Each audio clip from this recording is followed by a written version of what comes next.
Noong June 28, 1971, si Elon Musk ay ipinanganak sa Pretoria, South Africa. Siya ay may lahing British at Pennsylvania Dutch. Ang kanyang ina na si Mae Musk ay isang model at dietitian na ipinanganak sa Saskatchewan, Canada, subalit lumaki sa South Africa. Ang kanyang ama na si Errol Musk ay isang South African electromechanical engineer, piloto, seaman, consultant, property developer, at nagmamay-ari ng isang Zambian emerald mine malapit sa Lake Tanganyika. Siya ay may nakababatang kapatid na lalaki na si Kimball at isang nakababatang kapatid na babae na si Tosca. Siya ay galing sa mayaman at maimpluwensyang pamilya mula pa noong kanyang kabataan.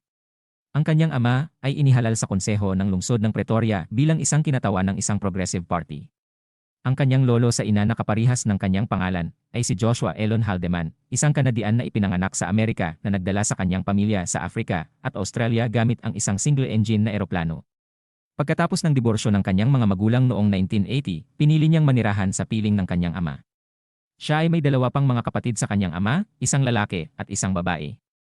Bata pa siya ay mahilig na siyang magbasa ng mga libro, at iniugnay niya ang kanyang tagumpay sa kanyang pagbabasa ng Benjamin Franklin, An American Life, Lord of the Flies, The Foundation Series, at The Hitchhiker's Guide to the Galaxy.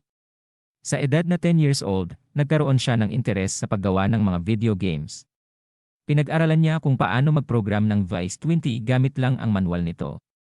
Sa edad na 12 years old, ibinenta niya ang kanyang basic-based game na pinangalanan niyang Blastar sa PC and Office Technology Magazine sa humigit kumulang $500. Siya ay nag-aral at nagtapos sa Waterkloof House Preparatory School, Bryanston High School, at Pretoria Boys High School.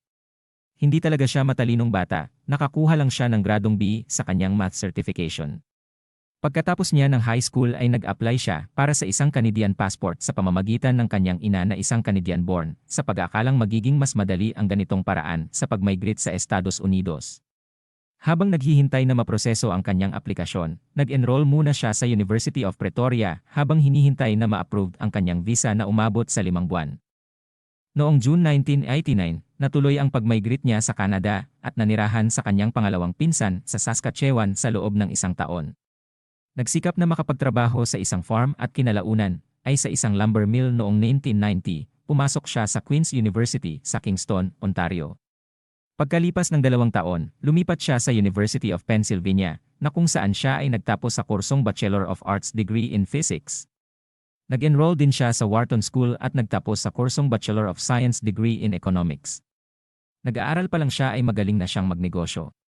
Siya ay nagho-host ng malalaking house parties na may binibintang tickets upang makatulong sa pagbabayad ng kanyang matrikula.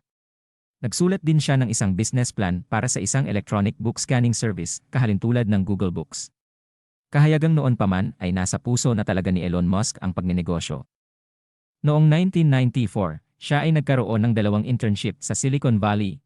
Ang isa ay sa energy storage startup Pinnacle Research Institute na nag-iimbestiga sa mga electrolytic ultracapacitor para sa pag-iimbak ng enerhiya, at ang isa ay sa Palo Alto-based startup Rocket Science Games. Noong 1995, tinanggap siya sa isang PhD program in Material Science sa Stanford University. Subalit tinanggihan niya ang offer na ito at nagpa siyang pasukin ang noon ay nagsisimulang sumikat na internet industry sa pamamagitan ng pag-a-apply sa Netscape na isang browser creator. Subalit, hindi man lang siya nakatanggap ng tawag tungkol sa status ng kanyang job application. Dahil dito, sa taon ding iyon, si Elon Musk, si Kimball na kanyang kapatid, at si Greg Kaury, ay nagtayo ng sariling kumpanya na pinangalanan nilang Global Link, na kalaunan ay pinalitan ng pangalang Zip2. Ang kumpanya ay may kapital na $200,000, kung saan ang 10% ay inambag ng kanyang ama na si Errol Musk. Ang kumpanya ay nag-develop ng isang internet city guide gamit ang map, direksyon, at Yellow Pages, ibinebenta nila ito sa mga pahayagan. Nag-upa sila ng isang maliit na opisina sa Palo Alto, kung saan doon isinasagawa ni Elon Musk ang pagkukode ng website. Sa kalaunan, nakakuha ang kumpanya ng mga kontrata sa The New York Times at sa Chicago Tribune.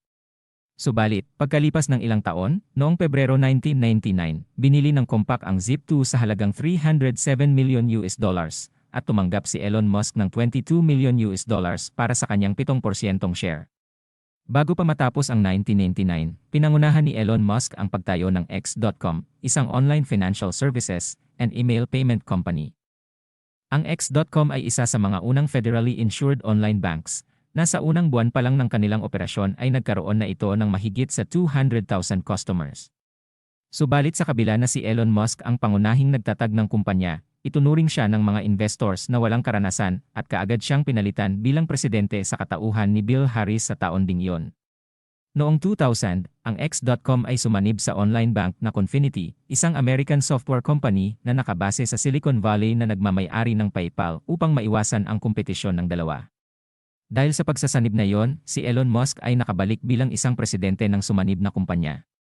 Ang kagustuhan ni Elon Musk na gumamit ang kumpanya ng Microsoft products at hindi Unix-based software ay nagdulot ng lamat sa board at kalaunan ay humantong sa pagbitiw ng co-founder ng Confinity na si Peter Thiel. Dahil sa technological conflict na ito, pinatalsik ng board si Elon Musk at muling pinalitan ni Thiel noong September 2000. Sa ilalim ni Thiel, ang kumpanya ay nakatuon sa money transfer service na pinangalanang PayPal noong 2001.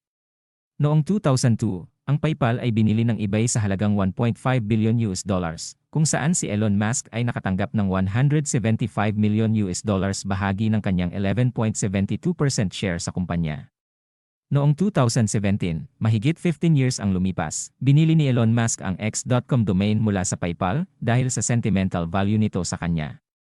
Noong unang bahagi ng 2001, sumali si Elon Musk sa Mars Society, isang non-profit organization na nagtataguyod ng human exploration at settlement sa Mars. Ang Mars Society ay itinatag ni Dr. Robert Zubrin noong 1998. Sa panahon ng pakikipag-ugnayan ni Elon Musk sa Mars Society, nakipag-usap siya tungkol sa potensyal na plano ng pagpupondo upang suportahan ang mga hakbangin na may kaugnayan sa exploration sa Mars. Kasama sa isang partikular na panukala ang ideya ng paglalagay ng growth chamber para sa mga halaman sa Mars. Ang konseptong ito ay umaayon sa pangmatagalang pananaw ni Elon Musk na gawing multiplanetary species ang sangkatauhan kung saan ang Mars ay isang pangunahing target para sa kolonisasyon. Noong Oktubre ng 2001, siya kasama sina Jim Cantrell at Adil Resi ay nagpunta sa Moscow upang bumili ng mga refurbished intercontinental ballistic missiles. Ang plano ay gamitin ang mga missile na ito upang magpadala ng mga greenhouse payload sa kalawakan bilang bahagi ng proyekto. Sa kanilang pagbisita sa Moscow, nakipagpulong si Elon Musk at ang kanyang mga kasama sa dalawang kumpanyang Ruso, ang NP o Lavochkin at Cosmotras. Gayunpaman, ang misyon ay hindi natuloy ayon sa plano dahil si Elon Musk ay nakita bilang isang baguhan sa industriya ng aerospace, kaya't hindi sila binintaan ng nabanggit na kagamitan. Bilang resulta, bumalik sila sa Estados Unidos nang hindi nakamit ang kanilang layunin. Noong Pebrero 2002, bumalik si Elon Musk sa Russia, kasama si Mike Griffin, presidente ng Incotel upang muling maghanap ng 3 intercontinental ballistic missiles. Nagkaroon sila ng isa pang pagpupulong sa Cosmotras at inalok ng isang rocket para sa $8 million na tinanggihan naman ni Elon Musk dahil sa mataas na presyo. Sa halip ay nagpasya siyang magsimula ng isang kumpanyang makakagawa ng abot-kayang mga rockets. Gamit ang $100 million na sariling pera, itinatag ni Elon Musk ang SpaceX noong Mayo 2002 at naging Chief Executive Officer at Chief Engineer ng kumpanya. Unang paglulunsad ang SpaceX ng Falcon 1 rocket noong 2006. Bagamat nabigo ang rocket na maabot sa Earth orbit, ginawaran ito ng kontratang Commercial Orbital Transportation Services Program mula sa administrator ng NASA at dating consultant ng SpaceX na si Mike Griffin sa huling bahagi ng taong iyon. Pagkatapos ng 2 pang nabigong pagtatangka na halos naging sanhi ng pagkabangkarote ni Elon Musk at ng kanyang mga kumpanya, nagtagumpay ang SpaceX sa paglulunsad ng Falcon 1 sa orbit noong 2008.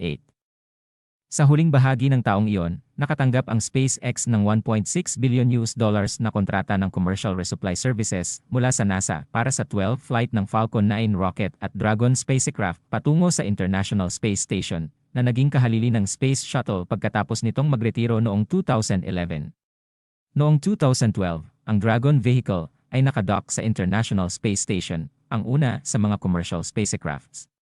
Sa hangarin na magkaroon ng reusable rockets, noong 2015, ang SpaceX ay matagumpay na nailapag ang first stage ng Falcon 9 sa isang inland platform. Noon ding 2015, sinimulan ng SpaceX ang pagbuo ng Starlink constellation ng low Earth orbit satellite upang magbigay ng satellite internet access, kasama ang unang 2 prototype satellites na inilunsad noong Pebrero 2018. Ang pangalawang set ng test satellites, at ang unang malaking deployment ng isang piraso ng constellation ay naganap noong Mayo 2019 nang ilunsad ang unang 60 operational satellites. Ang kabuuang halaga ng isang dekada na proyekto sa pagdidisenyo, pagbuo, at pag-deploy ng constellation ay tinatantya ng SpaceX na humigit kumulang $10 billion. Ang ilang mga kritiko, kabilang ang International Astronomical Union, ay nagsabing hinaharangan ng Starlink ang view ng kalangitan at nagdudulot ito ng banta ng posibleng pagbangga dito ng ibang spacecrafts. Sa panahon ng pagsalakay ng Russia sa Ukraine, nagpadala si Elon Musk ng mga terminal ng Starlink sa Ukraine upang magbigay ng access sa internet at komunikasyon. Noong October 2022, sinabi ni Elon Musk na humigit kumulang 20,000 satellite terminals ang naibigay sa Ukraine, kasama ang libreng data transfer subscription na nagkakahalaga sa SpaceX ng $80 million. Kung nag-enjoy ka sa videong ito, huwag kalimutang i-like at i-share sa iba. Huwag din kalimutang mag-comments at mag-subscribe para ma-notify po kayo sa mga bago nating uploads.